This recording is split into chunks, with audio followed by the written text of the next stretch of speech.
Mbalariany ma Moi ochako chenro mar riembe tich ma kuom jotije mage kaka achiel kuom yore mag chako duoko tat somono e wang'e.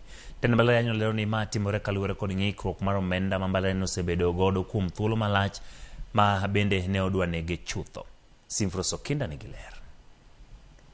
Ndalo prochiko toka otelo mar mbalariany ma Moi mane lik luro e lak thon, tend mbalariany no manyien chako chenro mar temo duoko tat somono e wang'. E oboke mar tarik 2 dwe mar Ang'wen higani, tend mbalariany no oro ote ne riwruog jotich mano UWASU mondo giikre ne chenro mar tengo lwet moko kuom jotich gi mogo. E oboke no, Mogo Kogno kod Vice Chancellor manyien e yor Kojolo, Ngire Kiplagat Kotut, mbalariany no ywak ne kwan mar jopuonjre madonjo e mbalariany no osedok piny, gino ma oseduono aguch omenda mar mbalariany no. Ngire Kiplagat osingo mar lalruok kod riwruog jotich e thuoloni duto mar neno yore mamoko mag konyo jotich madho le mar koso tich dhi mulo. Tend mbalariany ni bende osingo mar luwo chike duto matayo riembo ji e tich kendo chulo jotich moriembi gope duto ma mbalariany no ni godo. Mbalariany ma Moi noyudo telo manyien e chak higani kaluwore kod achiedh nade modhuro ma osebedo kanore kuom thuolo buora sani. Listi mag joma chenro ni biro hinyo ibiro gol dwe mar 5 higani. Simfros Okinda, Ramogi TV.